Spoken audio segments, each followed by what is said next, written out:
It doesn't.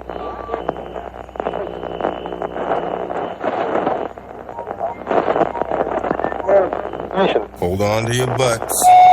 Don't waste my motherfucking time! I got up this morning, put on my shoes, tied my shoes, went to the mirror, put a comb in my hair, I made a move, know what to do.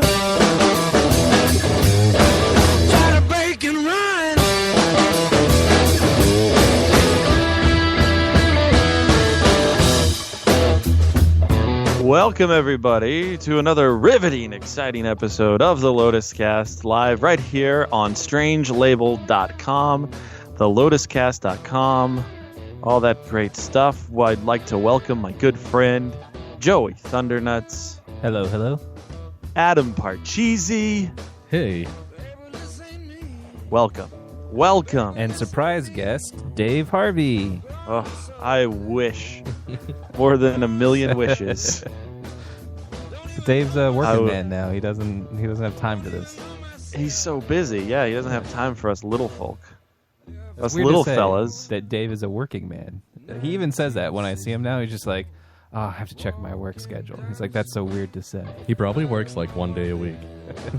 He is part-time. He's working very part-time. Yeah, he's like 5 days a week, but like 4 hours a day. Yeah, he was complaining. Like, he's just like, why can't I get it all over at once? Like, they scheduled me out for 5 days at like 4 hours I really a day. think that Dave would definitely work like a 24-hour work day. Oh, yeah, if he could. Yeah. I mean, I don't blame him. I would do the same thing. Like, if I could work 40 hours in like 3 days, I would do it. You could. I mean, yeah, I just mean like if my job would allow me to do that, I would do it. Yeah. Yeah, that would be cool. Like the 4 hours. There's where I work, there's shifts that are 7 days, 7 off, and I often wonder if I would enjoy doing that. Like I could work 7 days straight, and then have 7 days off. I think I could. Yeah, I think I would. I would probably do that. Honestly, there are jobs too. Yeah. Like if you work on like an oil pipeline or something, where you work 4 months and then you get 4 months off. Right. Dan Furnicast from the Furnicast on Monday nights on Strange Label, he does that. He's working like always crazy hours, and he works in I think the Earl business. And but you have to live on the Earl rig, right? Yeah, he's always gone though for months. It seems like, and then he comes back and he's here for a couple weeks, or he's home for a couple weeks, and then he's back at it again. But he makes that sweet fucking Earl money, and yeah, like does he have to pay for lodging or anything like that? Like he doesn't like have an apartment or something that he's just paying for and not living in, right? Well, I mean, he has a house. Like he has a wife and kids, I believe. Oh, they don't mind that he's just gone for months at a time? I'm sure they mind. Like I'm sure it's not ideal, but then I think every time he's like, oh well, I'll see you later. I'll really miss you, and then they get to spend that Dan Furnicase money. They're happier. Like it's like, oh, really, really miss him. Let me dry my tears with the Dan Furnicast money. Yeah, well, they're like, well, we miss you, but the money really makes up for it. Does he have a second wife that is at the Earl rig? Yeah. Well, I think he's at different Earl rigs. Oh, he's traveling constantly. Yeah, I think he's at not different stationed places. at one, like in the middle of the ocean or something. So he's got Earl wives all over the world. Then yeah, I don't even know what he does. I don't know what his job is. I don't think he's got like one of those giant wrenches, and he's just tightening giant bolts on Earl rigs. Is that even something that happens anymore? Is it all like computerized now? Well, I mean, still somebody's got to get out there with a giant wrench, like the fucking Michael Clark Duncan-sized wrench. Is that what happens in like the Gulf when they had that like BP oil spill? I mean, my only experience with Earl rigs is Armageddon. Like that's it. I mean, and also in like Man of Steel when it exploded, you had to go save everybody on it. Yeah, but I mean, I really only watched that movie maybe 3 times, and I've seen Armageddon 50 times. So I just know that, you know, it exploded and they had giant-sized wrenches. They fixed it, you know? It's like the submarines. Whenever like the sub has a leak, like they just have these giant wrenches that plug the leak. Isn't there like off the coast of England, some guy like bought an abandoned oil rig and turned it into his own country?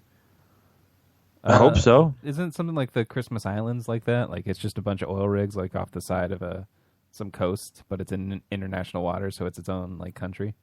Yeah, and like they just act on their own. They make. Yeah. I don't know if they have their own post office or make their own currency, but it's pretty funny.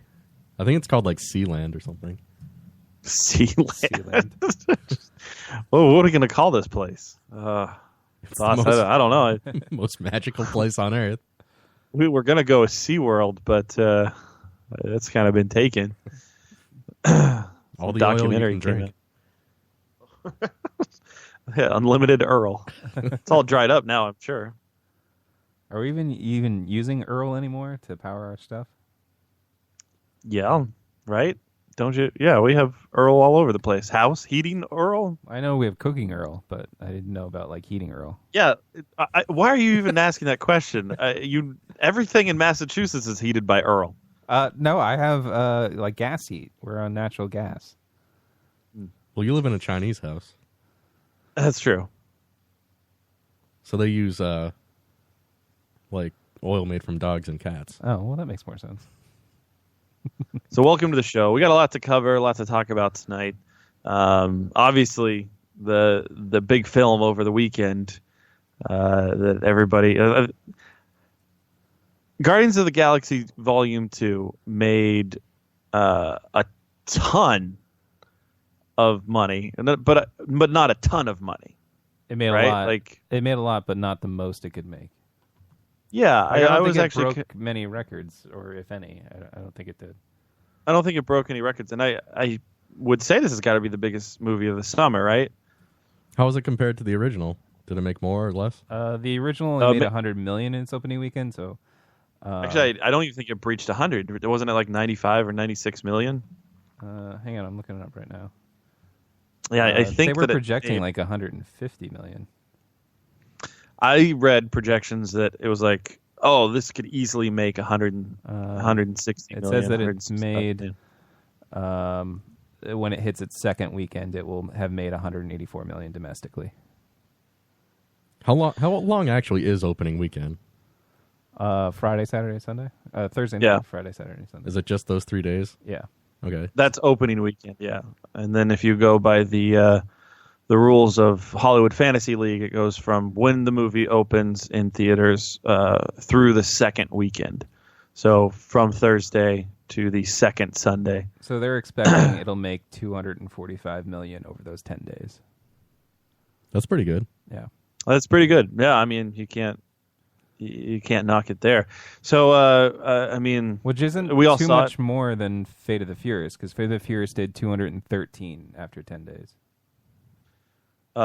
We all saw the film. I would love to know your thoughts. I know Joe opened himself up to a little criticism on Sunday with Mike Moore's. Yeah, and I have a bone to pick with their reporting on the WFOD show this week. Joe started to Sure. show me that, and there were like 100 comments, and I'm like, I can't read all this. Oh, it was a lot, and I do want to pull that up. But before we get into that end of it, Adam, what were your thoughts of the movie? While I was watching it, I really enjoyed it. I thought it was hilarious. I mean, afterwards, I came up with some criticisms. I think they kind of went a little overboard with the comedy. Okay. But I really enjoyed it. I loved it. I really did love the movie. I thought it was great from beginning to end. I have one gripe with the movie. It's only one. I only have one gripe, which we can talk about. Joe, I enjoyed it. You did enjoy it. I did enjoy it. I liked it. I wasn't in love with it. Like people seem to be posting all over my Facebook feed that how great it was, and everybody needs to go out and see it. Like Mike wasn't the only one that posted that. So Sure. But I didn't think it was like as great as people were making it out to be. Like I think I enjoyed the first one better than the second one. But I mean, it was close. It wasn't like I didn't hate the movie at all. Yeah, and I will say, I thought it was hilarious. Like it was everything that I wanted it to be, and it was. I was really worried going into this film that they were really going to ramp up Baby Groot. Like I really did think that. They didn't though. They did. Like no, they didn't. I disagree with you firmly on that. There was a 3-minute opening number of just Baby Groot dancing. It didn't really even show the other Guardians. There was, but I mean, if you watch Guardians of the Galaxy, there's a 3-minute dance scene with Peter Quill as he goes and steals the little orb. Like, yeah, but I'm saying like in this movie they sings. Did ramp up the cuteness of Baby Groot, and well, it was Baby Groot, and his whole thing, the shtick for the movie was cute. So hold on, before you cut me off here, what I was saying is I really thought they were. I thought it was going to be overboard and overwhelming with the Baby Groot stuff because Baby Groot was definitely selling, and everybody loves the Baby Groot thing. And I thought it would shadow everything else, and it really didn't. I thought they handled the Baby Groot stuff really cleverly and well throughout the film. I know that Joe said that I heard that was one of the things Mike had posted on Facebook, just that Guardians 2 is a really fun movie and it had like a bunch of jokes. Go see it now. And one of the things that you said, like you pointed that out, that there was that huge dance number in the beginning. And the thing that I loved about that beginning of Guardians of the Galaxy is it was like it was very similar to the opening of Guardians of the Galaxy, like almost just like that whole dance sequence. And there's all this fun kind of going around in the background. And right when it's over in the end of the credits, we're into the story and just here we're taking off. Like there wasn't a lot of setup. There wasn't a lot of really anything going on. It was just like, here we are. Let's get this adventure started. And I thought it was a lot of fun. Like that whole sequence was funny. It was entertaining with them trying to take down this giant squid monster. Them shooting all their lasers and stuff in the back. Like it was funny. It was just a lot of funny stuff.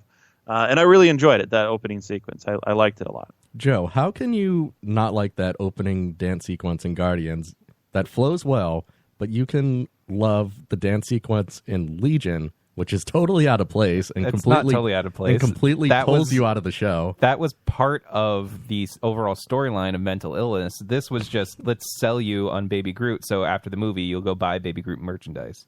Part of mental illness is a random dance number? Yeah. They were inside her mind. I felt that, like Joe, one of your criticisms of the film was that they... Yeah, go ahead. So...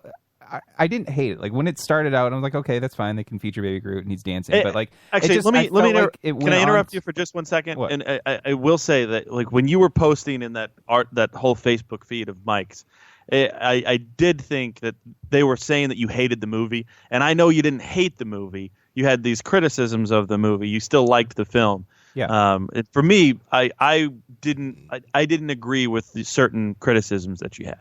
Okay, well, let me get through some of it. Yeah, now you go ahead. So the dance number, I just felt like went on too long. I'm like, okay, I get it. He's Baby Groot. We want to show him off a little bit, and like it's cute. He's doing there's a song playing, and he's dancing. It's just it went on for 3 minutes. Like I was fine with it, like at the beginning, and then I was just like, all right, well, let's focus on the other Guardians for now. But like you could tell, like they were just sort of hanging off in the background while you watch Baby Groot like do stuff, and they're just like, watch out, Baby Groot, don't get hurt. And I thought it was funny. I thought all of that was great. It was funny shit. And it's not like the stuff that I complained about I hated. Like I didn't hate Drax. I actually really liked Drax. It's just by the end of the movie, it's just I felt like his shtick had sort of worn out because What? That was like your big things is you thought, oh well, the Drax comedy in the first film and the Baby Groot stuff. I felt like they struck the right balance in the first film. Like there was just enough to have me wanting more, but not giving me more. Because this film they gave me more, and it was too much. See, this is where I disagree with you firmly on this. Is that in the first film, we really focused heavy on Star-Lord, on his character, kind of dealing with all that stuff, and everybody else really supported him. Right. He was the main focus. The focus and the star of the story. So that makes sense. So this film in Guardians of the Galaxy Volume 2, I felt like everybody really had equal time. It was like, this is really a team-up film. This isn't, hey, we're going to drag you guys off to the farm and really play a lot heavy on Hawkeye. It's everybody got enough screen time. Everybody really shared. Everybody got their own little personal moments, and it was very even keel through the whole film. I don't agree with. People seem to take it this way, like why? Yes, I didn't want 3 minutes of Baby Groot dancing, but like Michelle's just like, well, what would you prefer? Like a black screen with block letters? Like, no, I mean, like I said, like why can't we focus on the other characters also? But we during did. It's not like the opening. It's not like you got a 3-minute opening scene with dancing Groot, and then didn't get any of that stuff. No, that but it you're was saying like we didn't 90% of we him definitely dancing. Got all. We got a little bit, yes, and you see like not a little bit. Hold on. To be fair, after the 3-minute opening scene of dancing Groot, we've got a film that we get to all I'm of those talking things about the that you're opening saying. Credits right now, because That's like what that's I'm what saying, Michelle is saying. Like, what would you prefer for the opening credits? Is just a black screen with names, and that's not what I'm saying either. This is what I would say. But that's how people are characterizing it. Like, if the movie cut in, right? Like, let's take out the dancing portion, but cut in right where all of the dialogue really kicks in and they battle the monster, right? Where they're, he jumps into the thing. So cut that out. What would have taken away from them fighting though? Like, that doesn't make any sense. I mean, you could still see everyone in the background doing everything. Yes, it's just the focus was on Groot. Yeah, the focus was on them. They were out of setting focus. up the tape player. Listen, I mean, the main gripe of the movie wasn't the credits. It's just she's missing the point. But I agree with you, Matt, about the Baby Groot stuff. I thought the way they used him was perfect. Like, they used him just enough and not too much. His scenes, I really love the scene where he's they're trying to get him to get Yondu's fin, and he keeps bringing back like. See, I was fine with that scene. I like that scene. I like that scene. I love the scene when they were like, "What should we do with this guy?" And it's like, "Oh, he's too adorable." Like every Baby Groot scene, I thought was well executed and funny. Like there was a scene where I was like, "Wow, that's over. That's too much. I can't." And I was really worried about that going into this movie, that they were really going to use it as a crutch. And they found a way to please the people that wanted more Baby Groot, and also please people like me that were like, I hope they don't overuse it. My criticism of the movie was definitely with Drax's character. He was my favorite in the first movie, and I loved him. The comedy seemed to be in spite of him. Like, he was violent and a badass, but he didn't get other people's like phrases and stuff. So the jokes would come at his expense. But in this movie, they like turned him into such a goofball. Like, his stuff was funny. It kind of took the bite off of him a little bit. It's like he was making the jokes rather than the jokes being at his expense. And it seemed like he was a little bit more self-aware about it, because he would, like, when he would call, what was her name, Mantis, like, you're ugly, but you're beautiful on the inside. Like, it seemed like he knew he was making a joke. Well, and he didn't do that. He called people out on that crap all the time, like the whole No, movie. he definitely called her ugly. Yeah.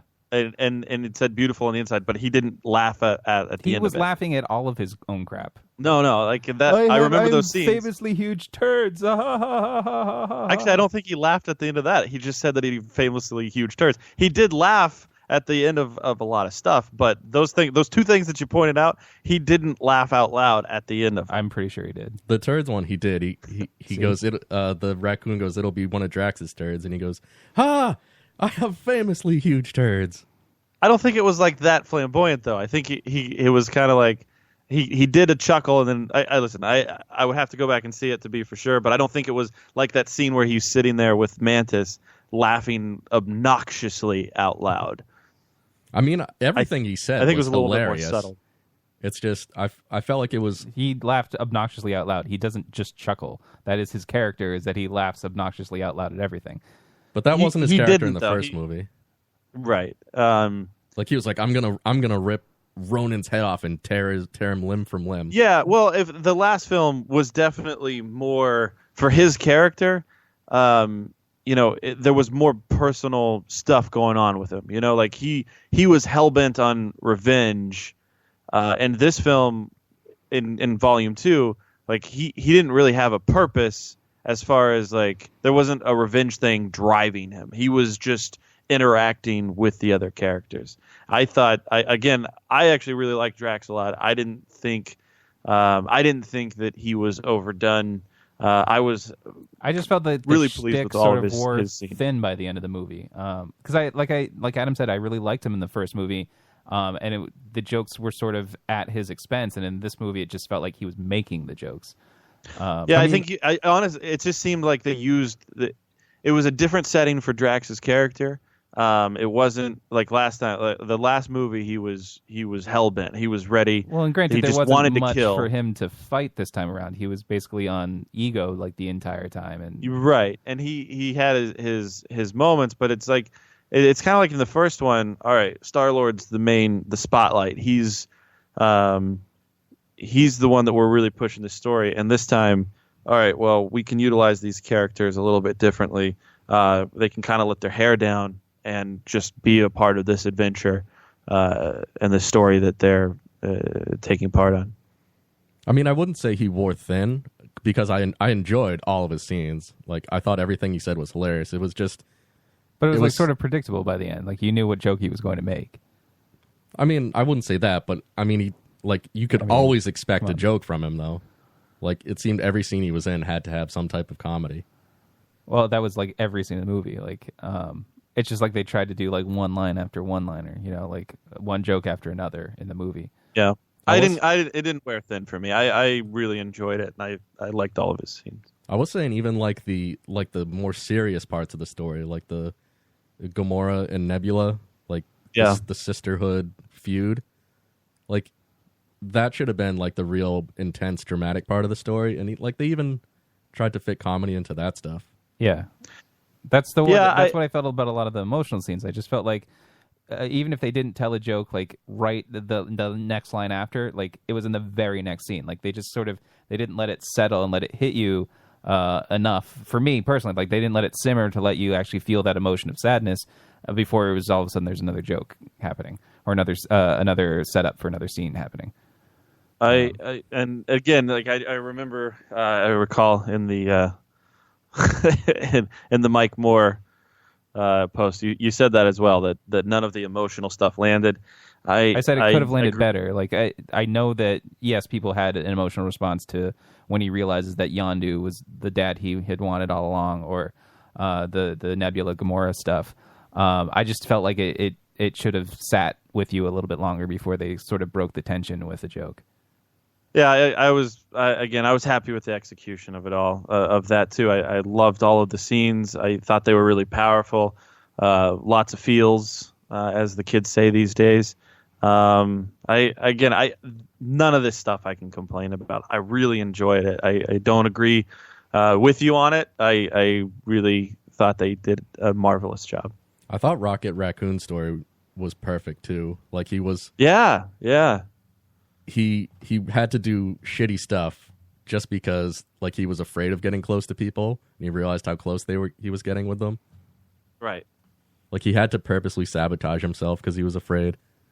It was clear like the first movie was about misfits coming together, and this whole movie was all about them being a family. That honestly, what I really loved about this movie is that they didn't like. I will go ahead. I like this one way more than the first one, 10 times over. It's a better film, and the thing that I liked about it is you really just get right into it. Like it's just picking right up where you left off. It's a new adventure with all these characters, and you love them, and you get to spend more time with them, and they each kind of have their own moments of personal growth. I loved it so much more than Guardians of the Galaxy Part 1. I mean, I saw this movie with Dave, so we discussed it for a bit afterwards, and he brought up a couple of interesting points. Like so at some point in the middle of the movie, I'm trying to remember when, I think when they're escaping, like with Baby Groot and Rocket Raccoon and Yondu, they're escaping the ship, and they're like, "Do you have any of Star-Lord's old music on here?" And they were like, sure. And then they start playing music. He was like, Dave said, well, so this must be missing music from Volume 1 because this wasn't on the original soundtrack. And Well, you saw he had the Zune. no, well, Volume 2 was like a weird gift that he got from his mom that was hidden that nobody had. So how could he be playing new music that wasn't on Volume 1? Like, how would he have a copy of it? Okay, it's just nitpicky. Yeah. That's not even. I was like, oh, that's weird, Dave. Good point out. Everyone on Earth is listening to Zunes now. Yeah. And then at the end, yeah, the Zune thing was funny. The Yondu being his actual father stuff kind of fell flat with me. I mean, I know they have to get things done fast in a movie, but for him to be talking about how Yondu was such a dickhead to him and just used him for thieving and he locked him up and all that shit to just go Oh, wait, you were my dad all along. and turn around and be like, he was my real dad, and like really, slobber all over him after he died. Like that was just kind of unbelievable for me. Like he should have been like, yeah, maybe he was my real dad, but I knew like he wasn't going to make it out alive once they decided to go to the planet to rescue him. Because it was when he made that speech to Rocket Raccoon that you're just like me, you don't have all these personal relationships, and then when he's like, all right, well, we're going to Ego to go save them, then I was like, oh, he's not going to come back. especially since he was just hunting them down. Yeah. Like he's the one who wasn't he the one who shot them down after they escaped the gold people? I mean, if you really think about it, though, like Yondu he's always had a soft spot for him. Like he never, and he's always protected him. Yeah. like he's always protected Star-Lord around every corner. It's like to the point. That's he why they catches mutinied him. on him, because they were just like, Right. why are you always giving him special treatment? Right, and I think he kind of realized that. I don't know. That didn't fall flat for I mean, me. ruining his life but not killing him is special treatment. I think Yeah, like he didn't want to admit that he really had these fatherly feelings for Star-Lord, and so that's why he told him those things like, "Oh, I'll eat you," when he was a kid. But like, But he really resented him for the way he raised him. Of course, listen, well, yeah. Adam. The feelings are complicated, but like, what is he gonna do? Like, he only had like that one little moment before Yondu Yeah, that's what died. I'm saying. Like, I know things have to happen fast, but Well, I had growing up, my dad wasn't like a fucking. He was a really just angry, bitter person, and he did treat like us kids like shit for most of our childhood. And I remember really disliking him a lot, and only like as I got older that I realized, oh fuck, like he did the best that he could with what he had, and maybe he just didn't know how to do it.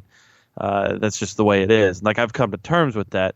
I don't know. It didn't land flat with me. I related to it actually. One of the other Dave, I don't know if it was criticism, but he was saying that he didn't like. I guess it is a criticism. He doesn't like it. How Ego, the turn for him to just be evil, was basically just one line. Like he's this charming sort of happy like fellow who's like trying to convince Star-Lord like you're not alone anymore. We're these powerful beings, and then all of a sudden within one line he's just evil. Like I don't think Ego is necessarily evil. Well, he's destroying all life just so that he can. I don't know. What was He's the point not of doing it out of malevolence, though. He's doing it because he thinks he's building a better universe with more of himself. Yeah, like is he reproducing through seeds? Are these new people, or are they just extensions of himself? I think it's just extensions of himself. Because he's gonna be him. He's gonna be but the new he has universe. To realize that he's killing a bunch of people to make himself bigger, right?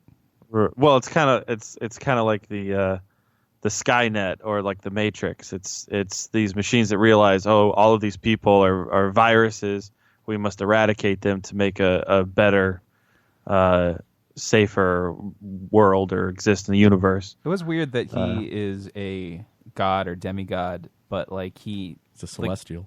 The only way for him to like not go back to Earth was to kill his old Earth girlfriend, but like the only way he could think to do that was to give her brain cancer. So like she just like suffered with brain cancer. Like couldn't he just kill her? I heard this criticism before. Like maybe you brought that up. Maybe you brought that up in the thread. Yeah. I actually thought that was really well done because, like, if you look at it, just religion in general, like people worship God and Jesus Christ. But she wasn't worshiping God or Jesus Christ. No, this is what I'm saying though. Is like these gods, like God itself, Jesus. We pray and please, Lord, do all this and blah fucking bullshit, blah. And what do they do but give little kids cancer and have a typhoon, fucking waves destroy entire cities? Like, yeah, that is what a god would do. It's part God, of his if master you believe plan. in God, they are fucking why would he do terrible. that though? Like he said, the only reason he killed her was because he couldn't stand to be away from her, and that if he would gone That's back a lie. to Earth, That's clearly a lie. He wasn't really in love with her. He only used her to create him. well, then why bother giving her brain cancer? Why not Dude, just kill her? you saw this. The explanation. He didn't just lay with her. He laid Yes, with I saw him. so many. Yes, he did say that. I'm just saying, like, why bother giving her brain cancer? Why didn't he just go back to Earth? Pick up Because Star-Lord? gods are vindictive pieces of shit. Okay, well, that's not what he didn't do that with anybody else, or at least he didn't. I don't know. say That's how I interpreted it. That's gods in general have always been. Well, it's not vindictive. obvious that's how you're taking it. I'm just saying, like, it's weird for him to do that when he clearly has many other abilities that would have got the job done faster. Yeah, it's faster. That's what I'm saying. Gods in general, they make people suffer. Yeah, but you're making an Like, if you excuse for him when, like, that's not, like, there was no evidence to support that excuse. I think, dude, he was vindictive as shit. He was impregnating people across the planet. That's not what he vindictive. did to his own son, Star-Lord, who survived, was he tried to trick him into thinking that he loved her so much and that he had this really strong relationship. Like, he's a vindictive, disgusting piece of shit. And I thought that really showed his villain. Like, wow, he really would put a mind fuck on him to do this. Listen, I don't think that's the explanation for it. I think that they I said that she don't died. know how you explain that? Yeah, because there's either no way. explanation offered because they said that she died by a brain Except cancer that in he the did first it. film. That's yeah, what he did. But they had to be like, well, I killed her, so that could be the turn, so that Star-Lord could be like, oh, I hate you now because you killed my mom, and for them to But be he like, didn't just kill his mom. He made his mom suffer a long, yes, brutal for death. no reason is all I'm saying. Yeah, exactly, for no reason. Yeah, and That's a very villainous thing to do. It doesn't get more fucking villainous than hey, I made the person that you love yes, the most. but I'm just saying it suffer. doesn't make any sense in terms of what he's trying to do. You're Yeah, just he's saying, a villain. yes, but he's It not. doesn't make He's not sense a that villain in that Joker sense. sets an entire mountain He's of not money a on villain in fire. that sense. He doesn't have that kind of motivation. His motivation is to destroy these planets and make them extensions of himself. He doesn't Sure, care about the single individual also a person piece to of shit. torture somebody. That's not what he's about. That's not But the he did point of that. it. Dude, he impregnated. That's what I'm saying. He did this, Joe, and it doesn't make Joe. any sense why. He went around Yes, and impregnated people trying to make a Star-Lord. Yes, but that and in itself he is failed. not a bad And thing. He even said that That's not a bad well, thing. they didn't survive. Like he destroyed those. Yes, he tried to do what he did with Star-Lord, and it failed, and they died. It wasn't that he was torturing them. He was trying to, I don't know, like mate with them or something. Like he wasn't torturing them. He wasn't doing it on purpose. It wasn't a bad thing for him to mate with these Was other doing women. Purpose. He wanted to get he wanted another him that could help him get his Yes, but it achieve his wasn't goal. malevolent. Like his whole point is not to be evil for the sake of being evil. In his mind, he's doing a good thing by just making extensions of himself on all these planets. He's not like a traditional, like they didn't paint him as a I traditional think what he did villain. was pretty. I think it was pretty malevolent. Like it was pretty fucking terrible. And I didn't perceive it the way that you did. Adam, thoughts? I actually agree with Joe. I mean, yeah, looking at it through the eyes of human emotion, he's evil, but through his own eyes, like he's like way beyond human, so he doesn't have those same emotions of good and evil. Like he just is. Yeah. He's just like this character. Like his motivation is basically just to sort of expand himself into basically all these other planets. He's not.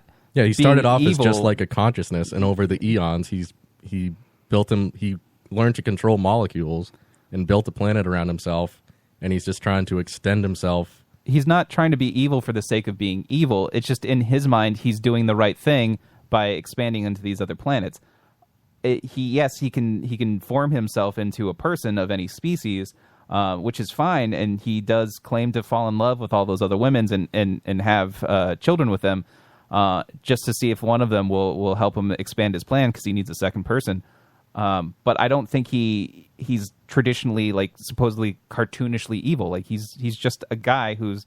It's not even cartoonishly evil. Like the because evil that he has is not cartoonish. I'm It's just not saying like, it's not hey, I'm going to tie you to a railroad track. It's not It's the way very you're painting it. well is, thought out. You're saying that he was evil. trying to be vindictive and mean for the sake of being mean, and he's not. Like he's a god. He doesn't have to be mean. It doesn't even register to him. I see the Again, point he too. doesn't. Like He doesn't have to be. He doesn't have to be mean. Jesus and like the Christian God doesn't have to be mean. They're not. It's but the people that act on them that are mean. Like no, that's not what I'm saying. Is those type like when the little fucking 2-year-old kid gets cancer and dies. That's not like Jesus' fault. That's Jesus is the what? one That's causing God's all plan. of that stuff. That's God's plan. That's God's what plan people is say to be because they don't vindictive understand sometimes. No, that's not God being vindictive. That's just Yes, things it that, is. No, that's if just there is a things God, that be if there that, is a God, Joe, if there is a God and he's giving all these little kids cancer for no reason, then he's pretty fucking vindictive. It's like not no reason for one because that assumes that you know that God's saying, plan is. It doesn't.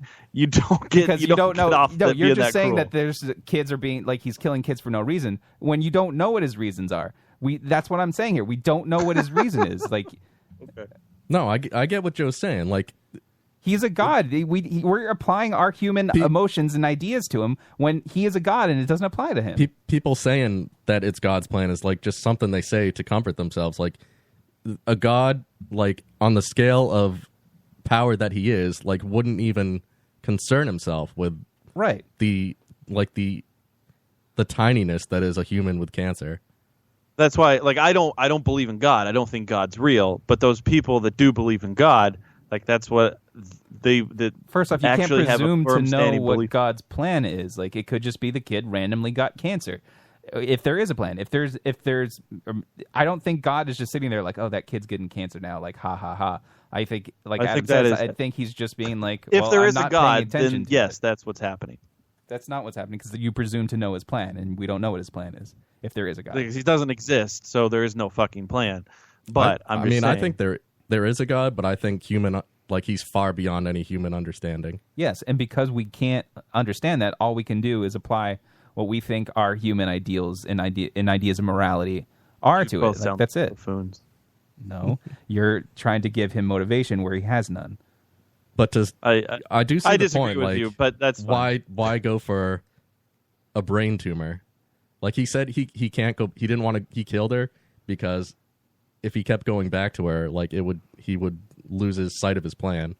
But like she would have died naturally in like what 80 years, it and just that's like doesn't a make blip in sense for time him to him. not to go kill her and pick him up at the same time. Like if he was really, wanted. For the millions of years old he was, like the 80 years she would have lived would have been like a second to him. Yeah. And he even like went back, like he appeared to Star-Lord as David Hasselhoff for some reason. Like he was still going back in that time when she was alive. Yeah.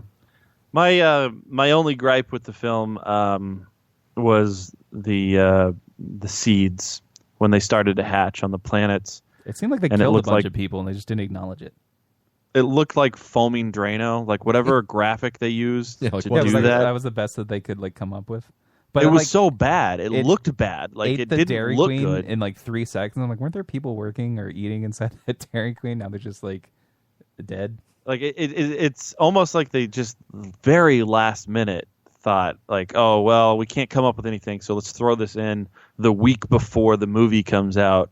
It looked bad. It didn't make sense. It's kind of that giant cloud, like where all of these superhero films have to have that crutch of like, oh, the big dark cloud is coming in to kill everybody. Well, no, I think their crutch is that they always feel like they have to have high stakes and that planets and galaxies are at risk when like it doesn't Like have to be I that think we much. didn't even need to see it. Like we didn't even need to see them breaking open or hatching. We could have just stayed and there could have been. It could have just some all sort of- happened on right. ego, and like the real danger is will the Guardians escape, not are they going to save the whole universe. I think it was like But that was it. it That was was my like only gripe. terraforming the planets it was sprouting on. I thought Sure, yeah, that's obviously what I was doing. I just thought it looked terrible. Like it looked really bad. yeah, they It could have looked made it cheesy. more interesting, like in detail. I thought that would have been a perfect place to put like some kind of cameo, like I don't know, maybe when the stuff is sprouting on Earth, like maybe cut to like Falcon or someone on a radio saying, "Hey guys, we got a problem here." Yeah. I was gonna say I did like the gold people. I thought they were pretty cool. With their arcade fighting ships that was operated by telepresence, which is a good idea. Like, why risk people? Why risk your citizens in battle when you can just have remotely piloted ships? I did love when that lab ship made it through and everyone was gathered around the guy's thing, like it was a guy in a role in an arcade. Yeah, but they put all the arcade sound effects in there. Yeah, those were great. It was funny. Yeah, I liked that a lot. Do you like how often they like squeezed in Howard the Duck? I think he was in there a couple of times. Just in that one scene, wasn't he? In the bar. Wasn't he also like in the end credits too? Like the oh yeah, one of the scenes in there. There was like 5 end credit scenes. Yeah. Do you like how much they squeezed Howard the Duck in there twice? I like the teaser for Adam Warlock. Get a character with my name. Yeah. Adam is only a fan of characters of himself. He's a fan of Adam Warlock and the Atom. So Stan Lee is when he appeared like the 2 times or whatever. Was he basically the real Stan Lee, like trying to say, like tell the stories of all of his comic books, or was he like one of the Stan Lees that we've seen? I think people are really reading into that. I think it's a very subtle joke. I don't think Stan Lee is like whatever Utoa or Utea or whatever I don't know how you pronounce his name. I think it's just, hey, we got Stan Lee in here because he has to have a cameo in all of them. Yeah, I think people are reading too much into that. Did you watch the Spider-Man cartoon in the 90s, the early 90s? Yeah. Did you see the finale of it when Spider-Man like meets Stan Lee? Meet Stan Lee. Was that in the last yeah, episode? absolutely. Yeah. And he's like Stan Lee like gets sucked into his comic and he's like, "Wow, my creations are alive." I don't know, maybe they could do something like that.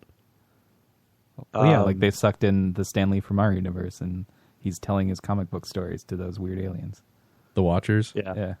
The Watchers. Yeah, I don't think it's as cut and dry as I don't think that's what it is. But yeah, there were 5 scenes. I mean, they were fine. I liked Teenage Groot. Thought he was funny. Liked the Adam Warlock spoiler, or teaser, I guess rather. I'm surprised there was no like Thanos teaser. Isn't he in like, the next movie I too? was too. It's Infinity War is like Isn't the next that the big next one? Yeah. Well, we got Thor Ragnarok first, right. and Is that out this Spider-Man year or next Homecoming year? Is Thor out this year or next year? this year. Spider-Man in July, and then Thor is November. Oh. Thor is supposed to be pretty big, I guess. Yeah, So- he's a big guy. I think one of the main guys in the Thor movie had a cameo. I forget who he was. Oh, right. I'll Google it real fast. I forget. Was it the Jeff Goldblum guy? Yeah, it was Jeff Goldblum's He was character. seen dancing as the credits were rolling. Like where they had all the characters dancing in the background. Jeff Goldblum was. I'd have to see it again. Was dancing. I don't remember. No, you had to really be paying attention to it. But yeah, overall, I thought it was a great film. I'd say it's way better than Guardians of the Galaxy Volume 1. I mean, love both of them. They pair well together. I'm just going based on feel, and I remember when I first saw Guardian, the first one, I really enjoyed it and remember liking it a lot. And this one, I just didn't feel the same way, just on my initial impression. I feel like coming out of you, there. honestly, like just from knowing how we were talking before the movie, and I think we had the same concerns. I think you let those concerns become a reality. I don't think but so. that's just I me. think I have a good sense for what I like and what I don't like, and I just didn't like some of it. I mean, I think that's you not just- to say I think you liked dwelled the on it. movie. I'm not dwelling Right. on it, but like I liked a bunch of stuff in the movie. I Like, personally just to- didn't feel like just it was to as good let as the the- first one. Just to let that dancing scene bother you as much as it did, like I think that kind of tells. What? Because you could have cut that scene out, right? There was no You can't baby make Groot, me like feel like or even some of the other stuff that I didn't like about the movie wouldn't have also. I wouldn't have felt that if I no, didn't see I'm the not opening saying credits. that. Like I'm not saying that you wouldn't have felt that way, but just you really led with that, you know. And I know it's didn't the lead with opening, that. but it's just strange. I didn't leave with that. That was one of the first things that obviously it's the first thing in the movie, so it's the first thing I remember thinking about it. I didn't go in there with any expectations. I didn't care. But after 2 minutes in, you were like, "Oh, I've had enough of this." It's a Marvel movie. No, well, it's a Marvel movie. I know what I'm getting when I go to one of those movies. And I got it. I didn't go in there with any expectations. I didn't expect to hate it. I didn't expect to love it. I don't think there's any Marvel movie I really walked away thinking I really loved. I mean, I really enjoyed the first Guardians of the Galaxy, but I didn't think it was the best movie I saw either. So I mean, Adam, did you love it or more than the first one, or is the first one the? No, I had a great time. I thought all the jokes were fantastic. I laughed a lot through the movie. I mean, like I said, the criticisms only came afterwards after I thought about specific plot points. But watching the movie, I had a blast. There's actually one more before Avengers. Black Panther is coming out in February. When does Avengers come out? Oh, next year. Next May? Yeah, next May is Avengers. So 3 movies. I remember the theater gasping at the Zune joke, which I thought was weird. Gasping? Yeah, they're just like, ah! Where'd you see it? At Bellingham. Oh. But it was a Saturday night at 6 o'clock show. There were a lot of teenagers there. I like it when there's that one guy who laughs way louder than everyone else. I had one in my showing. Yeah, I don't know. I'm okay with my review of it. I don't feel so bad about one it. thing that I wanted to I thought was odd with Joe and the whole drama over the wheelbarrow full of dicks and Mike Moore. So what happened was Mike Moore just posted this thing hey, it was really fun, wall-to-wall jokes, go see it now. That was it. That's all Mike said. Encouraging people to go see it. And then Joe started commenting his thoughts, and this obviously bled into the wheelbarrow full of dicks, which they're live on Monday night, strangelabel.com. So I know they really piled onto Joe and his comments in this thread. And it was they took a bunch of stuff out of context, and they didn't say anything correct that I said. And so what I thought is funny. It just is strange. You gotta maybe explain this or shed some light on this. But Mike says, Mike says, Guardians 2 is really fun. Wall-to-wall jokes. Go see it now. That's it. Just a little thing. And Joe chimes in with, based on my theater, they might have been jokes, but there was little laughter. To be fair, I went at middle school date time, so they might have been concentrating on trying to brush each other's hands in the popcorn bucket. Yeah, because it wasn't wall-to-wall laughter. Hold on. That's fine. Hold on. Mike then replies, I laughed through the whole thing. Then Joe comes in with, personally, I thought there was some funny spots, but felt they dialed it up to 10 on the things that worked well in the last film, Drax, Groot, which by the end of the film I was annoyed. There were a bunch of spots where they didn't let an emotional moment land before they made a joke. Things that we've talked about that tonight. being, hold on, Joe. Okay. So that being said, it was a fun film, and like the rest of the MCU films, it's the cinema equivalent of a Hostess cupcake. Yeah. So what does that mean? What I thought was so strange, and before you even answer Adam's question, is where people are really just obviously Mike just wanted to say this and celebrate the film. Why you had to come in and be such a Debbie negative Nancy, what was? Can you read that what first was the comment one motivation? more time? The very Based first on one you read? Yeah, based on my theater, they might have been jokes, but there was little laughter. To be fair, I went at middle school date time, so they might have been concentrating on trying to brush each other's hands in the popcorn bucket. There may have been jokes, but not much laughter. Okay. Yeah, I see why they piled on you now. That's just asking for a fight. I don't understand why you... I was just trying to be a joke. I didn't think anybody would respond to it. Except they took immediate offense to it, I had just stabbed them through the heart. Well, yeah. I mean, it's just, again, dragging in a dark cloud into a sunny day at the beach. Everybody's going to be that's like, well, exactly what the fuck? what I do everywhere, and nobody seems to care. It's except when I damage a Marvel property, then people need to pile is that what it onto is? Yeah. Dude, You sound like such a little bitch saying that. Okay. I mean, I agreed with some of your criticisms, but to come in with that comment is just like farting in their mouths. I wanted to fart. It really is. It's. But I just don't know why. By the Like, end, I would by the never end of have the thread. motive- I said nobody posted any serious things about what they liked about the film. Just called me a monster for saying anything bad about it. And it's true because Matt chimed in a couple times and he didn't say anything. He literally said nothing except to say like, "Oh, Joe thinks we're idiots, huh, Mike?" Well, I wasn't gonna get into you in this thread. Like, Yeah, but you didn't even say like, "This is what I loved about it. This is what I didn't like about it." Like, nobody because, supported anything. Dummy, I wanted to wait until tonight to discuss it. I wasn't gonna go into but it any was a type of week thread ago. like this. Huh? There was a week ago. Like, you had a week to sit on your own thoughts on it. Like, I didn't want to wait that long. Like, the only person I discussed it with was Dave on the ride home. All right. Well, I'm just saying, like, I wanted to have the conversation about it here and now. Like, I didn't want to have. Yeah, but like, if I saw it with you, we would have talked about it like afterwards. And I just wanted to chat with somebody about it. Sure, but then you go in just.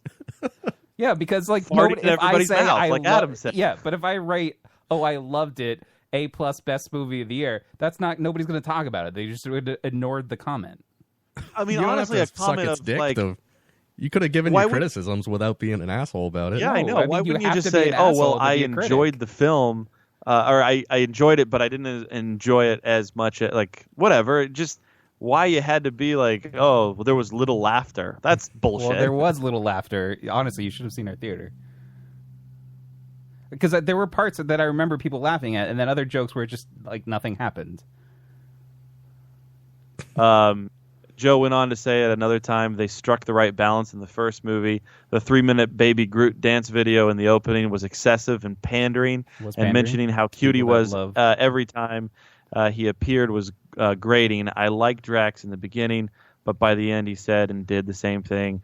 Every time you Again, saw him, I'm all not stuff we slamming the talked movie. about. I like this. I'm not slamming the movie, but I'm slamming the movie. No, those are the only two things I mentioned.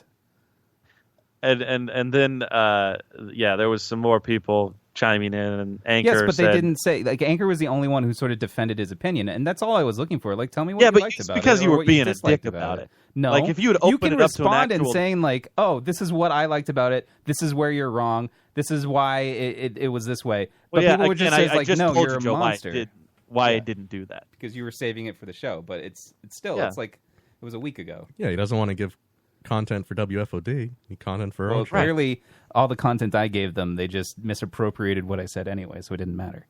Is it Again, fake you went news? in, farted in everybody's mouth, Yes, and of but they course they're didn't gonna react say that way. anything that then whatever they said on the show was not what If I you actually had come said. in being Mr. Reasonable Ralphie, they probably would have engaged No, you in Reasonable Ralphie sucks. That sounds terrible.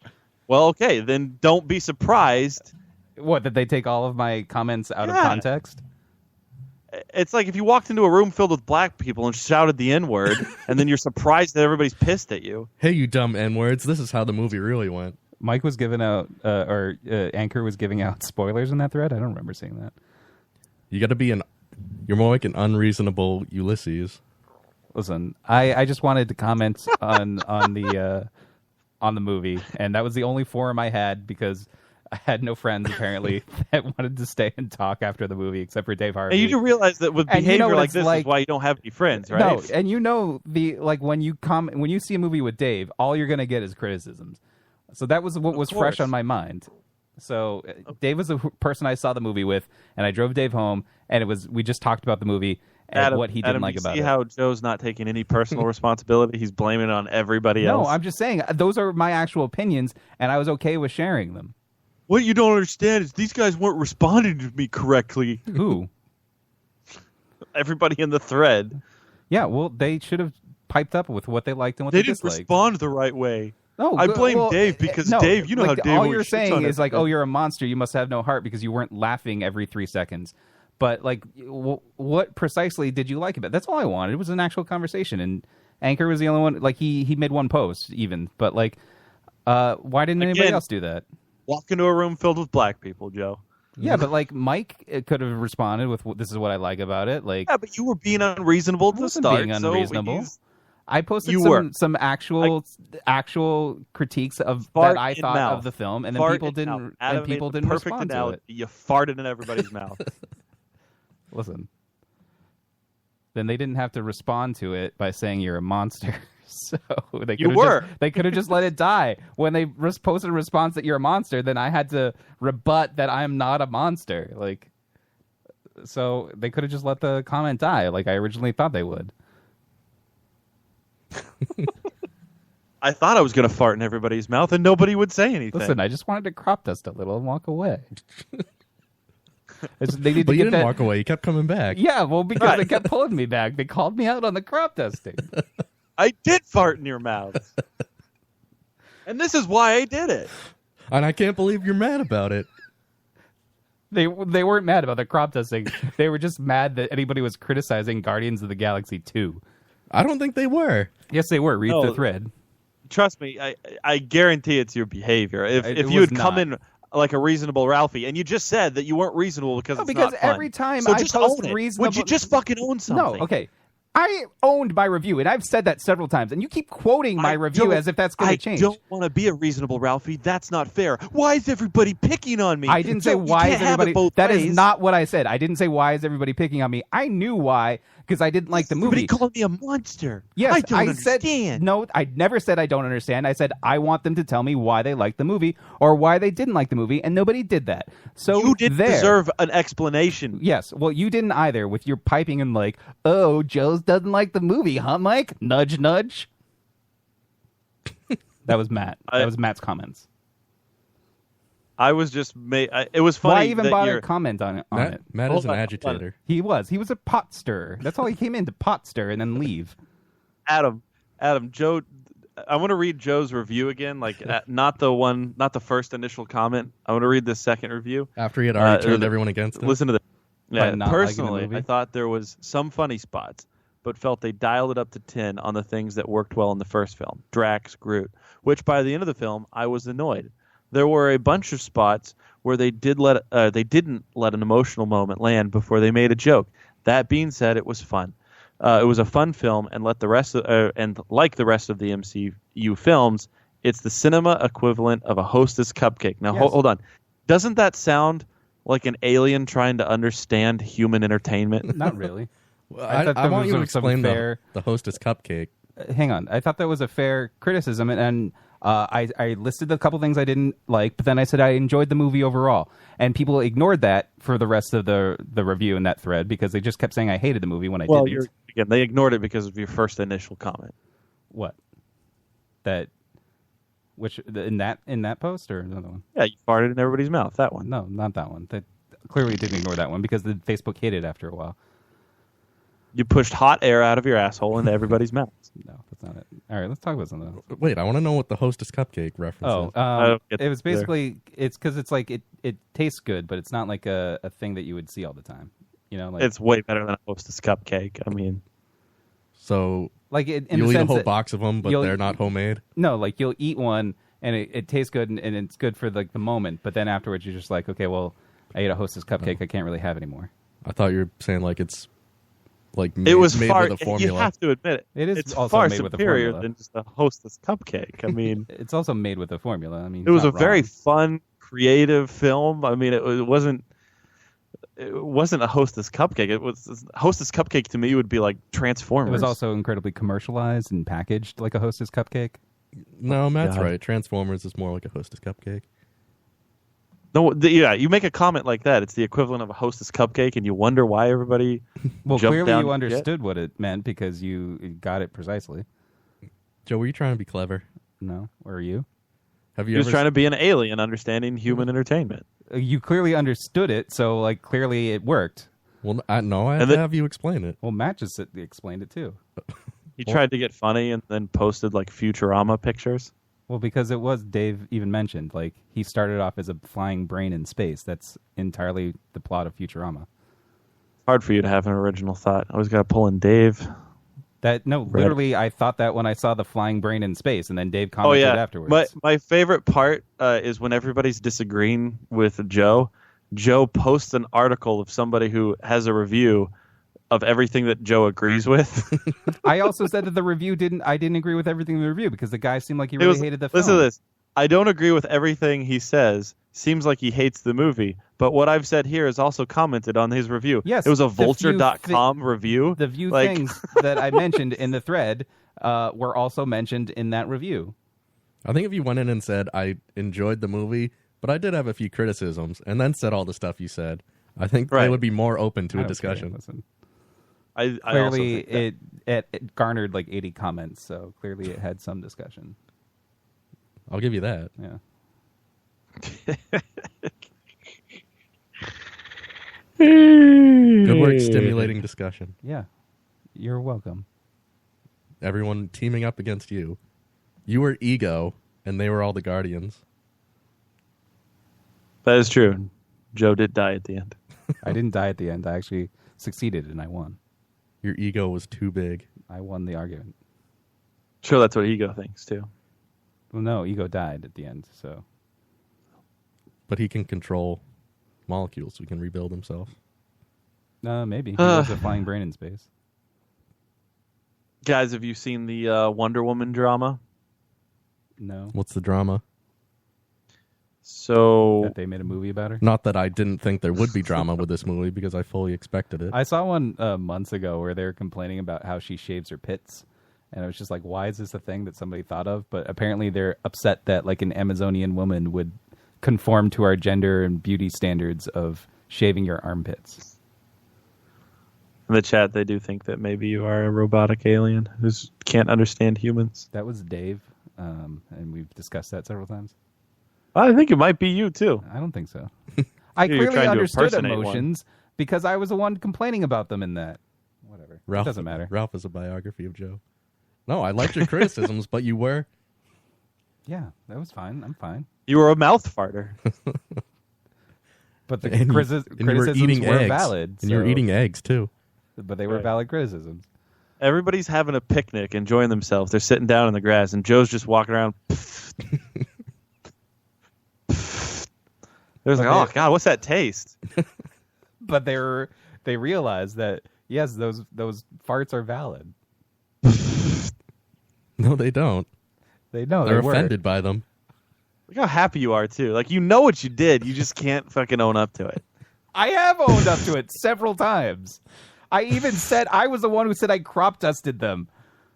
You're not even paying attention, so you just want everything to fit the story you're trying to tell. So what's the controversy with Wonder Woman? So, Wonder Woman is advertising with, I didn't even know these existed. Have you ever heard of Think Thin bars? No. No. I guess there's some sort of diet bar. Like, you know, there's she so couldn't many of even them out get, there now. Like a real one that people had heard of? I don't know. I don't know what it is. I've never heard of it. I don't know what's in it. What's in a Think Thin bar? I've never heard of it. Think Thin some bar. sort of... Best protein snacks and healthiest gluten-free products available. Make the joke that there's semen in them. So they're pretty much like a protein bar. Yeah, it looks like protein bars. It looks like there's a yogurt bar. So, yeah, Think Thin. Anyway, Wonder Woman, the big powerhouse behind Wonder Woman, decided, hey, we're going to advertise with Think Thin. And boys, that got people riled up. Well, I mean, to be fair, like... they're not going to advertise like Stay Slim with like Slim Fast now sponsored by Superman. They're going to be like come let me get tell a you what, Whopperito sponsored by Superman. If Superman, if Slim Fast offered up enough money, I mean, I don't think they decided, ooh, what brand should we go with? It's kind of like, who's going to write the fattest check? Well, yeah, but like it just like the people that love Superman aren't going to be like, oh yeah, I really want to drink Slim Fast. They're going to be like, let's go get some Mountain Dew and have, a Baconator. Yeah, sure. I think enough people would like the same thing with Wonder Woman. They should do like a breast augmentation. Yeah, but like, isn't the audience for Wonder Woman? And yeah, it would be cool to have a Wonder Woman breast augmentation sponsorship. But That is a criticism because Gal Gadot's breasts are not big enough to be Wonder Woman. Well, Like maybe Wonder they Woman enhance had some massive honkers. Yeah, but like, Some big old who's the audience for Wonder Woman? Is it teenage girls or is it adult males 18 to 34? Yes, exactly. That is what it is. Is it adult males 18 to 34? Yes. Are you sure it's not like teenage girls? No. No. Then I don't understand this part. Comic book nerds. Like, there will always be comic book nerds. Aren't there female comic book nerds? There might be there a are, couple. but I'm just... You. So I don't read comic books, so that doesn't apply. is it pretty much just Hambeast being upset about fat shaming? Yeah, the Twitter, No, everybody I on think it's more Twitter that they're using a woman to promote like a diet product, not. they're saying think thin. Think thin is what really is hurting all of this. And some of the tweets that came out are like shilling body shaming. Think thin weight loss bars is a betraying of Wonder Woman's character, which is par for the comics course right now. Think thin by watching Wonder Woman in theaters soon. Remember, be thin, stay thin. They're taking a jab at promoting Think Thin, and Wonder Woman is promoting this. I read one of them where it was like if Wonder Woman came across the the stand where they have all the bars and stuff with the Wonder Woman, she would slash it down with her mighty sword. Just everybody. I would imagine. Do you not understand? I would imagine Wonder Woman would be disgusted by fat people. Of course she would be. Like she's from an island of warriors. Of course, they're very fit. They're not. Well, I don't think she would be slobs. disgusted. I don't think disgusted's the right word, but I don't think she would. I think she would still save your life. I mean, if a fat butter troll came up and started shaming Wonder Woman for promoting Think Thin high protein bars, she'd be like, Why are you yelling at me, you fat, disgusting? Well, I don't think she would go that way, but she might think it, but not say it. She's a superhero after all. Yeah, I think it's just the unfortunate naming of this brand, Think Thin. Like if it was Think Healthy or something, nobody would care. It's just the word thin. It's thin. It's thin. Because it's a protein bar, right? It's not really a diet bar.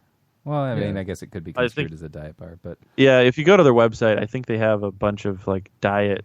It's a whole thing. Like you get the bars, and you eat the plan. Listen, There's a plan. If it was Wonder Woman sponsors Mountain Dew, I think the opposite side of people would be like, "Well, why is Wonder Woman sponsoring?" Dude, nobody, a drink that nobody would make you say. get fat? I don't think anybody would say anything. I don't think anybody would say anything if Wonder Woman was slapped on a fucking Mountain Dew can, and that was that. Like, they would just be like, okay, well, there's some advertising, but because it's Think Thin, it's like, oh, whoa, now. Are people really that pissed? Because this article only has like 4 tweets as its proof. There's some other articles that have a lot more. If the brand name was Think Strong, everyone would love it. Yep. Think Strong. That would do pretty well. That doesn't make sense. Because you work out, you get strong. Yeah, but you don't think strong. You think strongly. No, but you think about getting strong. Yeah. Well, then you don't think thinly. No, you think about getting strong. That would be the brand name, not Think Strong. Well, that doesn't have a very good ring to it. Oh. Right. Think thinly, Joe. Nobody says that. Yeah, well, they should. So I don't know. It's just. And Are you looking forward to this movie? Outrage. I mean, the trailer doesn't look bad. Like, Wonder Woman's like World War II period, or this movie is. So. I'm not looking forward to it. Are you going to go see it opening weekend? I'll watch it. Or are you I don't gonna know. Wait to I don't download know. it. I might go see it opening weekend. If I have the chance. It's not like I'm going to go out of my way. I'm not like Guardians. I was like, I have to see this opening weekend. I really want to see it. I don't. If I miss it opening weekend, I'm not going to be upset. It didn't look bad. Like usually, like when you see some of the other trailers for the DC movies, like I remember like Batman v Superman just looked really dumb, and Suicide Squad looked really dumb. But like when I saw the trailer for Wonder Woman, I'm like, oh, it doesn't look terrible. I thought the first Batman versus Superman trailer was really good. I remember when it first came out, I was like, wow, I'm really excited about that. I'm kind of into it. I think I sort of felt that way about Man of Steel, and then I just didn't like Man of Steel. Like it looked really cool, and I was like, but I don't know if I really want a gritty Superman tale. You went into it with preconceived notions. Well, that's what the trailer does. Because you read a review. It gives you preconceived notions. I didn't read a review before I saw the Man of Steel. There's no proof. Okay. Man of Steel was actually the last DC movie I saw. Like, I'm still on the boycott because Batman and Superman was so awful that I don't want to support the... Well, so you saw Batman or Superman? Downloaded a torrent. I mean, I'll watch them, but I'm not going to give any money to them. Oh. So you didn't even see Suicide Squad? Because it was miserable. No, I still haven't seen Suicide Squad. I'll torrent it at some point. Probably better off. They had an extended cut of Suicide Squad, and I didn't watch it because I don't even know what they added to it. Yeah. Yeah, I'm excited for Wonder Woman. I will definitely go. I'm excited enough that I want to see it. I'll see it in theaters. I will pay money to see the film, but it's not like I mean, I'm gonna. I can't wait. I don't know that I'll see it in theaters. I might wait for the torrent, but or maybe I'll wait to see how people think about it. Like if you see it and you tell me it's good, maybe I'll go see it, or maybe not because I don't trust your movie taste anymore. That's fun. That's good. I've never trusted yours. Oh. So. Well, that's too bad because I've recommended some real great movies. Like I said a few weeks ago, out. I really hope it's good, just so we don't have to deal with the feminist bullshit with people saying we're awful people just for not liking it. Do you think that's what's going to happen with Snatched this weekend? Because Snatched is getting terrible reviews. Like they're shitting. I didn't expect it to do well. I just kind of figured people would see it because of Amy Schumer. Dude, I looked at it, the Metacritic, and I think it was like at 43%. Well, so it just has to make like 100 million, and then we'll get 40 points. It's not even going to do that. It'll maybe make $40 million. I'm sure maybe Amy Schumer will blame alt-right trolls on its poor performance. Yeah, I'm sure she's blaming that. Like she already has like the Twitter defense already lined up. She knew how bad it was. Like when she started filming, she has all of the tweets in her draft, like ready to fire off about how you guys are all sexist pigs.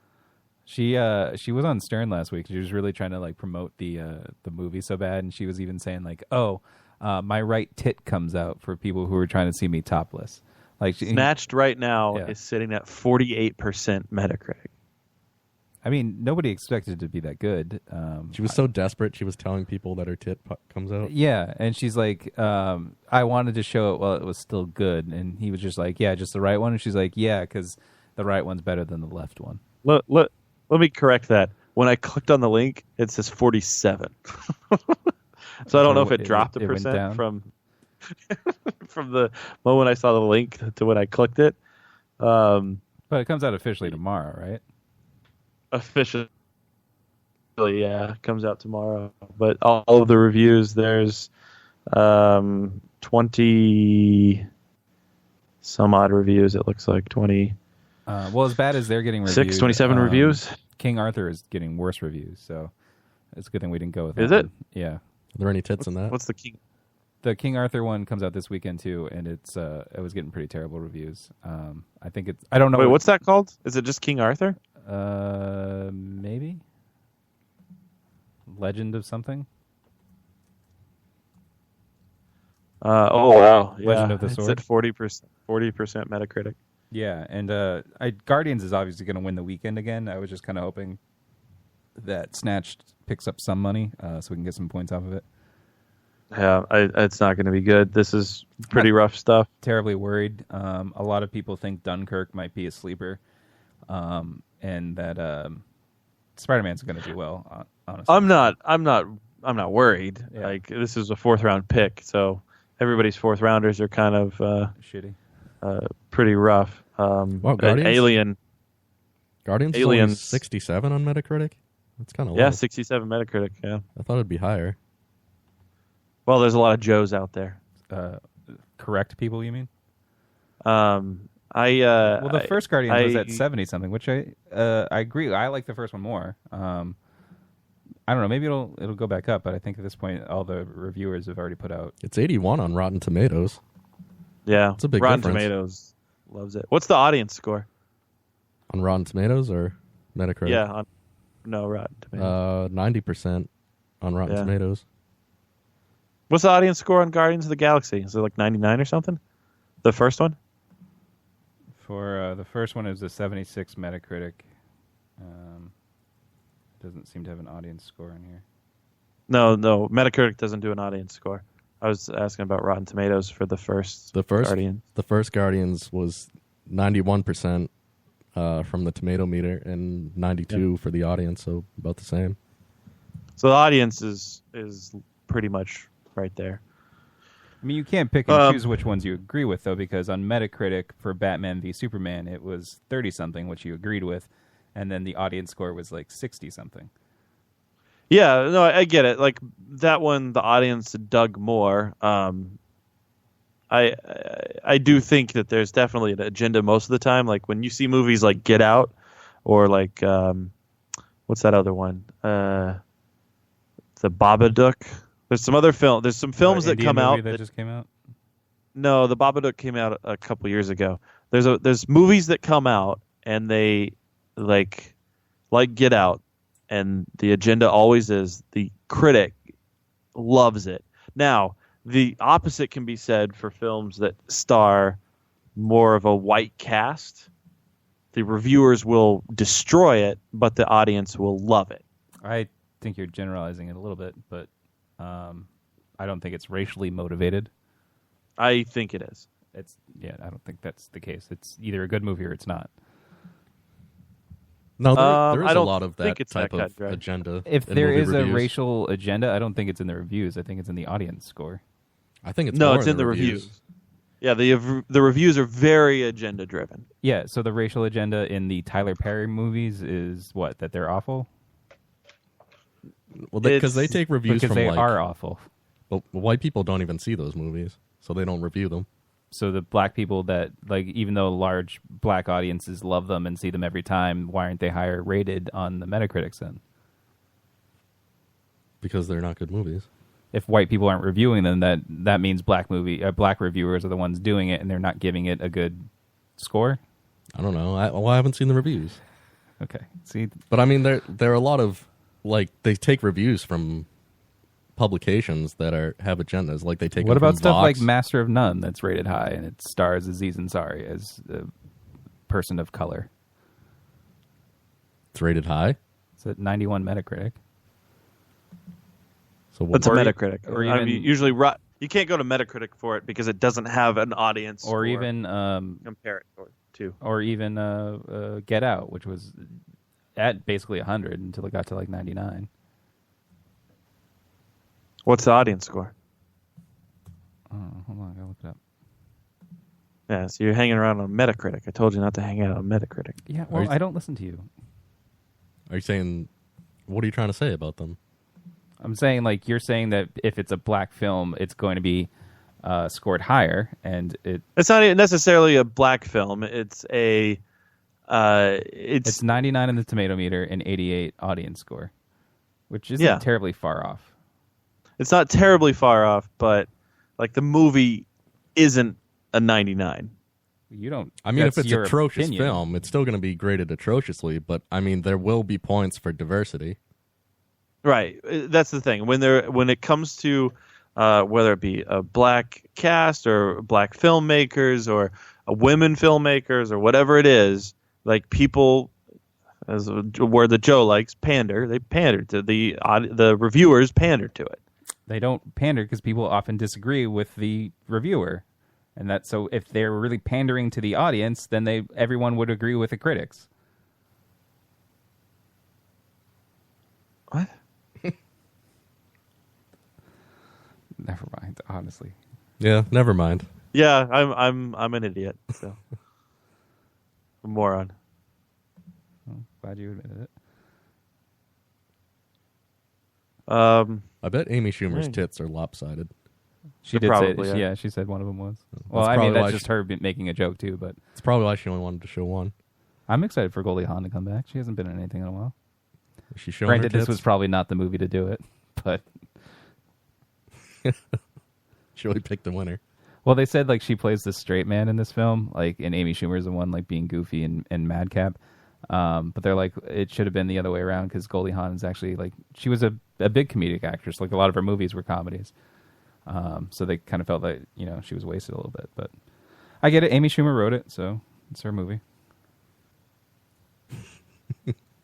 What? I get it. Amy Schumer wrote it. I It's mean, her if movie. you wrote your own movie, you wouldn't want to be the star of it? Like, if you had, some star potential? I don't know if I'd be enough of a mark for myself that I'd star in my own movie. But yeah, but if you're an aspiring comedian, or not even in her case because she's already there, but and you want a vehicle for yourself, wouldn't you trust your own writing versus somebody else's? Or maybe even you feel like the only good material you're going to get is the material that you create yourself. I don't know. Sometimes I think, if I wrote something, I'd want to see someone else interpret it and perform it. I think that can make it even better. I don't know. I mean, she wrote it. She wanted to be in it. So, I mean, it's ultimately all on her. So if people don't like it, then she has to know it's stuff that she's done. No, it's just the alt-right trolls giving her a hard time. Well, I'm sure that's what she'll say.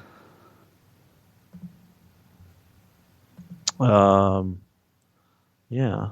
Are we all set? I think we're all set. Yeah, I didn't really want to get into a political discussion. I don't know about you.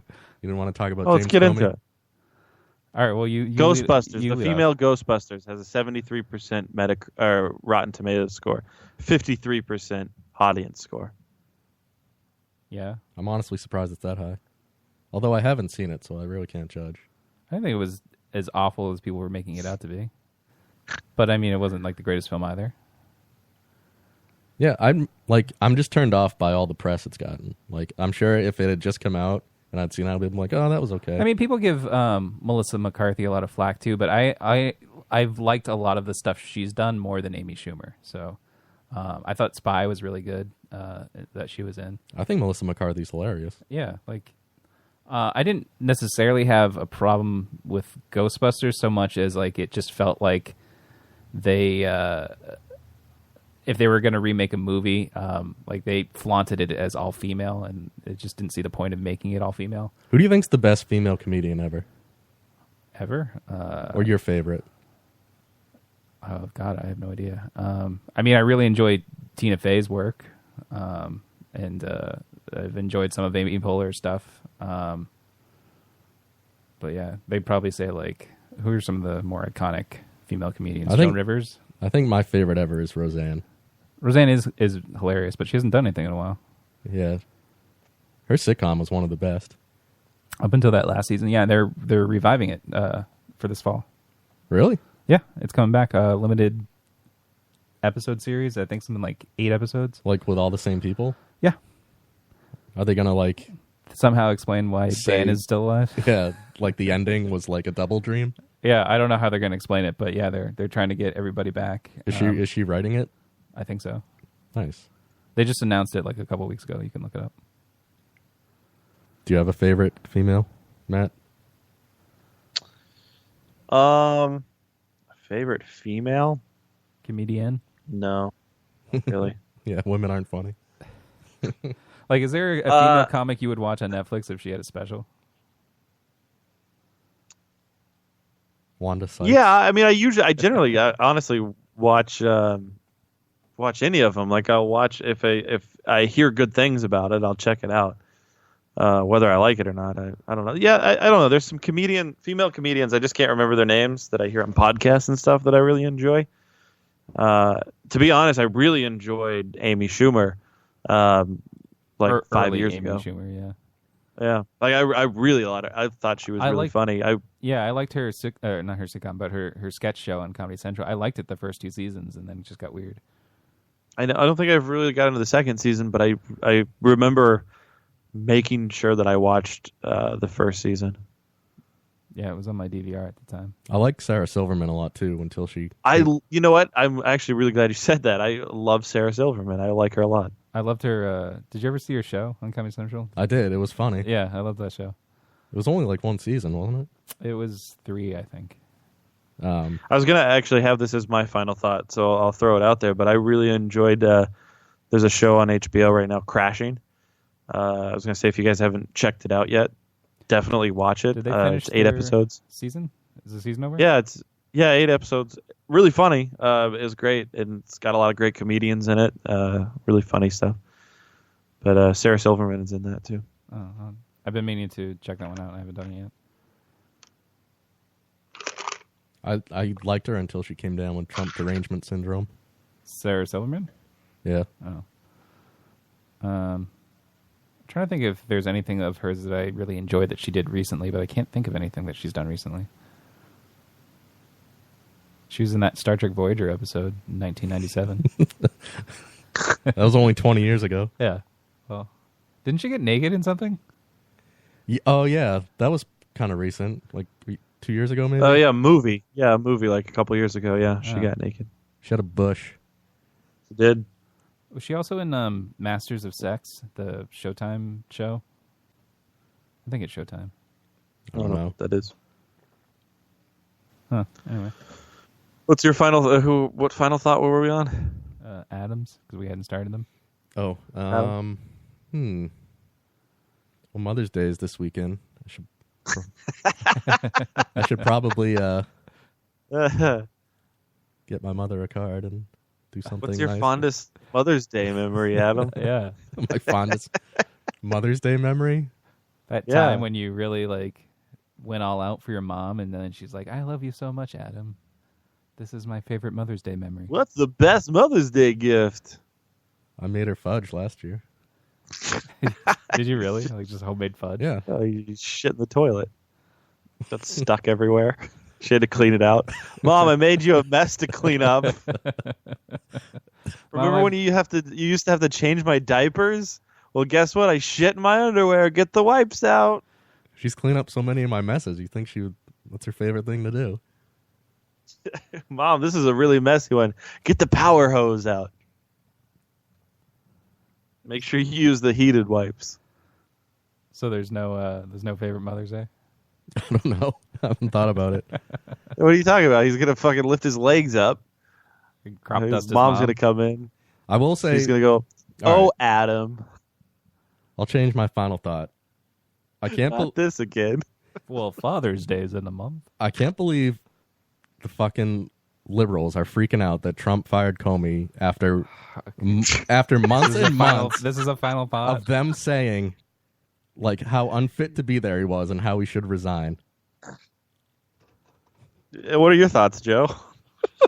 Do I have to get into it? I mean, I don't care. What that much. are your thoughts about that? I think that they're trying to paint it as oh, why are they upset when they don't want him there, when that's not really the issue. That is the issue. It's not the issue. What is the issue? The issue is that he's firing a man who's investigating him for Russia. And yes, nobody likes Comey, but it's sort of like he's overstepping. He does have legal authority to do it, but it's like if you're under investigation, firing the lead investigator in it doesn't look good for you. And that's what they're saying. But the investigation doesn't go away because Comey was fired. Yes, but he can put in somebody who will no longer actively investigate him anymore. He appoints the next person. Well, James Comey said he wasn't investigating Trump anyway. He said that to Trump, but then he was actually asking for more resources to investigate it. So, basically, people aren't upset that nobody cares about Comey. Everybody disliked him, like you said. It's just that people don't like that he was firing the man who was, in charge of his own investigation to Russia. I mean, he still answers to the deputy attorney general. I mean, him going away, he's not the sum of the FBI. So Yes, the investigation but will he can put continue in somebody- no matter how retarded it is because there's no Russia connection. Well, we don't know that. And There's no evidence. we don't know that. We don't see all of their evidence. For you to say, I don't know that, when If there you were was not evidence, in we the would have seen it FBI. by now. Yeah, but you're not in the FBI. You don't see what evidence they have. Neither is James Comey. Well, yes, because they just kicked him out. But he presumably had seen evidence had there been any. We don't know. And if there wasn't any, he would have closed the investigation by now, and he hadn't. So for them to say, why are you so upset? You didn't like him. Well, yes, nobody liked him, but you also are firing the man who's in charge of your investigation. So, yeah, it's kind of a big sticking point. If he said he had all this evidence that he was investigating Hillary Clinton for and he didn't pursue it, well, then why do but you there's think... no evidence to this Russia thing, and they think he was going to pursue it. Why did Trump say that I love Comey so much during his entire campaign towards the end when he was bringing up the Clinton emails and then fire him because of the Clinton emails. Because he was helping him. I think like he So was now? fond of him So because why is that he helped firing him now? Because he's worked with him for 4 months now and he saw how inept he was. But 2 weeks ago, he said he was doing a great job. Literally came out and said that. He was on the news saying that. Clearly he thinks otherwise if he just fired him. Yeah, it's just it's weird for him to like he hasn't really presented anything for why he dislikes him now or why he thinks he's doing a bad job because the official line they gave was that it was over his handling over the Clinton email investigation. But he's always praised the Clinton email investigation. So why is that the excuse you're giving now? Like clearly it's something else. Why aren't they investigating that? I mean, He did investigate that.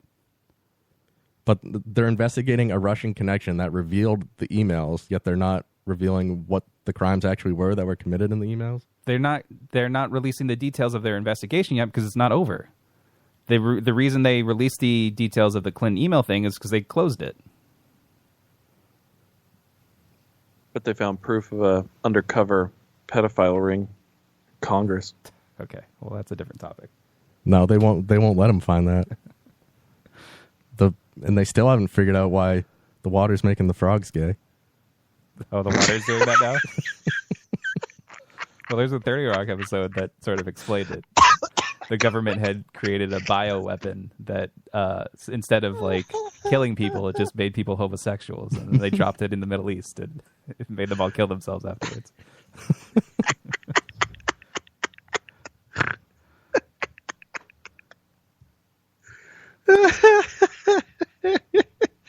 The water. It is weird that it's specific to frogs. That frogs are the only ones turning gay. But... And where is the water? Is it just the water in D.C. or? I don't even want to get into that. Okay.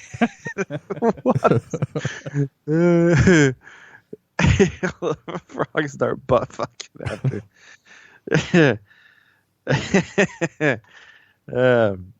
Joe, what's your?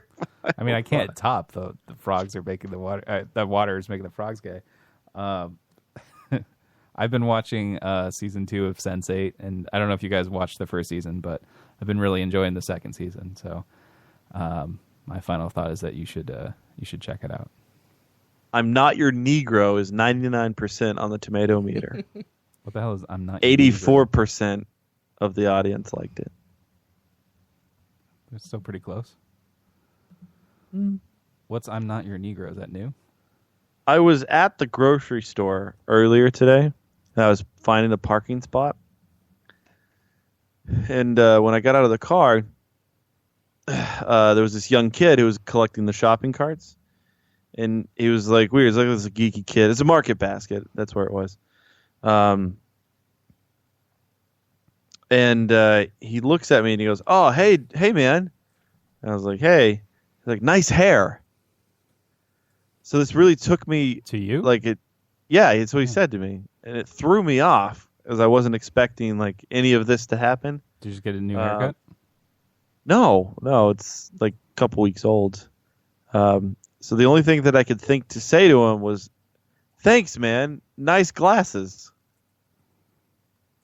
That was my response. Oh, wait. Do you think he was being sarcastic, or were you being sarcastic?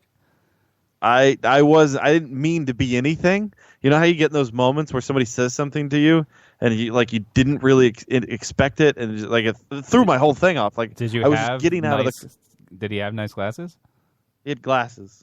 Oh. They weren't nice. They weren't anything. It was just like he said, "Hey, nice hair," and the only thing that I could think to say to him was, "Hey, nice glasses." And I feel like I might have insulted him. Wait, did you take the nice hair as insult, or like you? No, actually thought I he had didn't nice... take it. It was just it threw me off. Oh. You just didn't know how it's to respond weird. to it. Why didn't you just say thanks, buddy? I don't know. I don't know why I didn't say that. Well, I mean, I told you the story about the kid when I was at Walmart, and he had Tourette's, and then I copied his Tourette tick when I responded to him, like accidentally.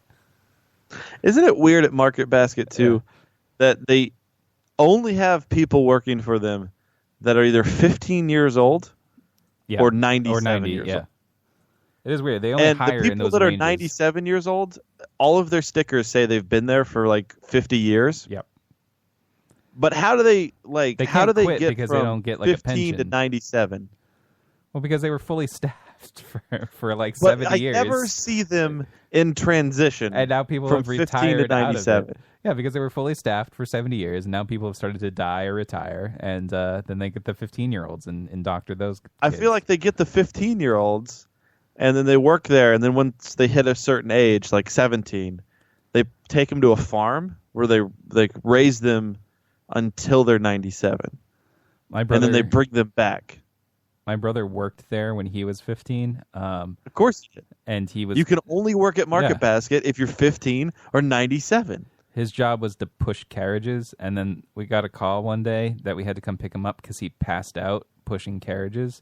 It was too hot for him. So he like didn't complain to anybody that he was like feeling lightheaded or faint. He just went back out and started pushing more carriages and then fainted in the parking lot. Was he? Have faking you it ever to get seen out a of work? 25-year-old person working at Market Basket? No, but I'm sure it's because they also pay minimum wage. And But how does the 25-year-old doesn't person want that's that. 97, who's been there for 50 years, or 60 or however many years, how did they make it through that? I'm sure. Where do they're- they go? Well, they don't make enough to retire, and they couldn't save enough, so they just have to keep working until they die. Because they work at Market Basket. I've heard Market Basket has nice benefits, so I don't know. I don't know why they don't hire more middle-aged people. It's kind of like, But they have to have been there because of the time. Like every name tag says how many years they've been there. Yeah.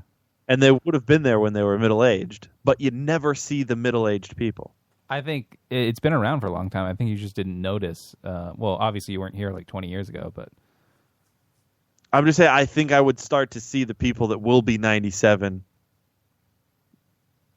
You know what I'm saying? Like if I Yeah. walk in there, I should. Well, see maybe the they're people like managers. Maybe that- they're just in the back, and like the front-facing people are the cashiers. Wait, that hold on. you You see. start off at 15, pushing carts. Yeah. a Then you cashier. become a manager. No, then you're a cashier for a while you still look young. And then after you've hit like college age, you're like, okay, you're a manager now. And then And you you just get put in the back. you get put in the back and you get put in the office, and that's it. Like you just don't. And then get once seen you, anymore. but once you peter out and you hit 97, they put you back as a cashier. Yeah, because you're senile. Because you can't retire crunch as the a numbers. cashier? Yeah, you can't crunch the numbers anymore in the office, so you got to go back out as a cashier or a bagger. Some fishy's going on at Market Basket. I mean, you're also right. They could be like cocooning them. That's what they have to be Like doing. everybody there is actually 90, but then you go in the cocoon for a little while and you come out as young, and then you have to regenerate. Oh, you think that's what's going on? It could be. Fuck. I didn't even think about that. Yeah. I mean, how else Underneath do of they have every- all of, like these like tasty bakeries and stuff? Like they're using old world recipes. Maybe that's what happens. Maybe they actually take the young people and put them in cocoons, and that's what like all the electricity comes from the Oh, young they're just, people, like, and they batteries? automatically turn 97. Yeah, Huh. it's a secret of Market Basket. Something's happening there, and we should get to the bottom of it. Just saying. Guys, we're the Lotus Cast. LotusCast.com is where you can listen to us live every Thursday night, 9 to whenever we decide to end. Hope you enjoyed this show. You follow us on Twitter at the Lotus Cast. Make sure you follow at strange_label, strangelabel.com. Tons of great shows over there, right? Am I right? Very many great shows. On So much Strange Label. entertainment over there. You got the wheelbarrow full of dicks. At least one every night. Yeah. Got a show every night. Check it out. It's good stuff. Check out the schedule, strangelabel.com. Follow them on Twitter at strange_label. It's been fun. It's been a good show, guys. Good Hey, I job. meant to ask you because you guys do a show now. You do Matting Around with Rochelle, but it's like during my guitar lesson, so I never hear it. Are you guys putting that out anywhere? I don't know yet. God, there's so much you could be doing. How many likes on Facebook do you have? Yeah, but I haven't really pushed it yet. Oh, okay. I mean, if I decided to push it, it would be bigger than the DC month. I don't know, man. We have 26 likes. So why don't you decide to push it? I just haven't. I've not done it yet. I haven't really liked the entire. We actually have a bunch entirety of of it. audience engagement on our post now. But it's mostly just people talking about the TV shows. So. But yeah, I just wanted to know if you posted anywhere. Sorry. No, not yet.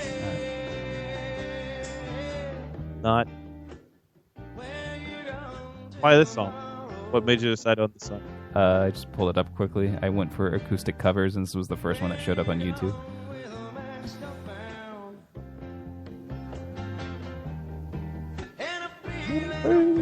When the dogs begin to smell her, well, she smell alone. What does that mean? Will she smell alone? The dogs begin to smell her? Will she smell alone? What does that mean? Like, is she dead? Does she already smell?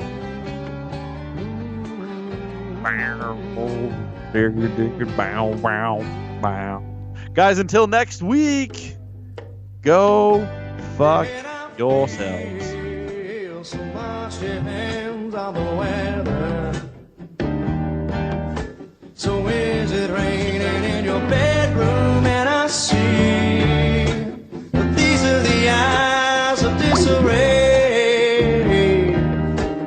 Would you even care? And I'm feeling